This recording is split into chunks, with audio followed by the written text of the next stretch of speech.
សម្ដេចធិបតីហ៊ុនម៉ាណែតអះអាងថាគ្មានករណីកំណែទម្រង់កាត់ក្រសួងប្រមូលក្រសួងនោះទេបន្ទាប់ពីមានមតិយោបល់និងលើកឡើងយ៉ាងផុលផុសនៅតាមបណ្ដាញសង្គមក្នុងរយៈពេលប៉ុន្មានសប្តាហ៍កន្លងមកនេះ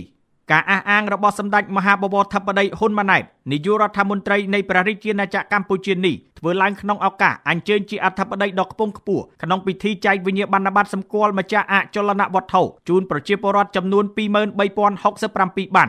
នៅឃុំជ័យធំឃុំរកាជន្លឹងនិងឃុំពុកឫស្សីស្រុកសាច់កណ្ដាលខេត្តកណ្ដាលដោយពិធីនេះធ្វើឡើងនៅវិទ្យាល័យចំណេះទូទៅនិងបច្ចេកទេសសម្ដេចអគ្គមហាសេនាបតីតេជោហ៊ុនសែនរ៉ូតាខ្សាច់កណ្ដាលស្ថិតនៅភូមិសន្លងឃុំសន្លងស្រុកសាច់កណ្ដាលនៅព្រឹកថ្ងៃទី29ខែកក្កដាឆ្នាំ2026សម្ដេចធិបតីបានគូបញ្ជាក់ថាការប្រកាសច្រានចោលព័ត៌មានលើបណ្ដាញសង្គមរឿងបង្រួមក្រសួងស្ថាប័នរបស់រដ្ឋរាជរដ្ឋាភិបាលគ្មានគោលបែងចែកដើម្បីធ្វើកំណែទម្រង់កាត់ក្រសួងឬបង្រួមតាមក្រសួងណាមួយនោះទេដោយរក្សាគោលនយោបាយដើមដដែលមិនមានការច្របាច់បញ្ចូលគ្នានៃក្រសួងស្ថាប័នរបស់រដ្ឋនោះទេជាក់ស្ដែងការធ្វើកំណែទម្រង់នេះគឺធ្វើតាមអគ្គនាយកដ្ឋាននីមួយៗដើម្បីកាត់បន្ថយអគ្គនាយកដ្ឋានដែលមានការងារជាន់គ្នានិងស្របតាមស្ថានភាពជាក់ស្ដែងដើម្បីឆ្លើយតបតាមបច្ចេកវិទ្យា AI ប្រហែលថ្ងៃនេះឃើញរឿងស្អីកាត់ក្រសួង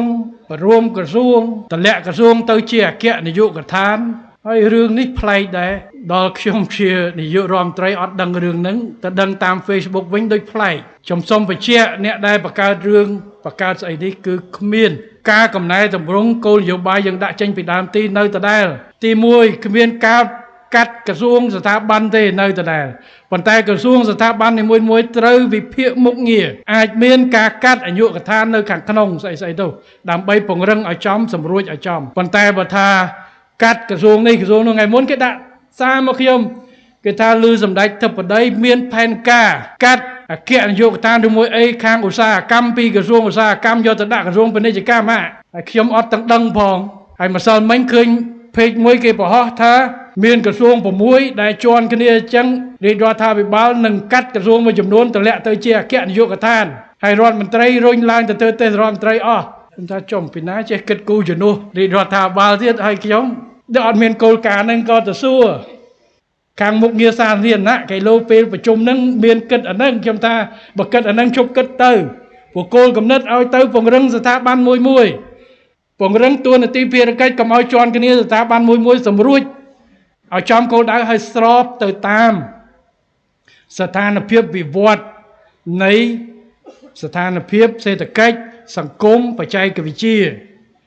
សម្ដេចធិបតីបានបន្ថែមទៀតថាអភិក្រមកំណែទម្រង់អភិបាលកិច្ចពង្រឹងអត់ពង្រីកនោះទេទន្ទឹមនឹងនេះសម្ដេចធិបតីក៏បានអំពាវនាវដល់មន្ត្រីរក្សាភាពនិងខិតខំបំពេញការងារឲ្យបានល្អពីព្រោះគ្មានការកែតម្រង់កាត់ក្រសួងនិងបង្រួមក្រសួងនោះទេ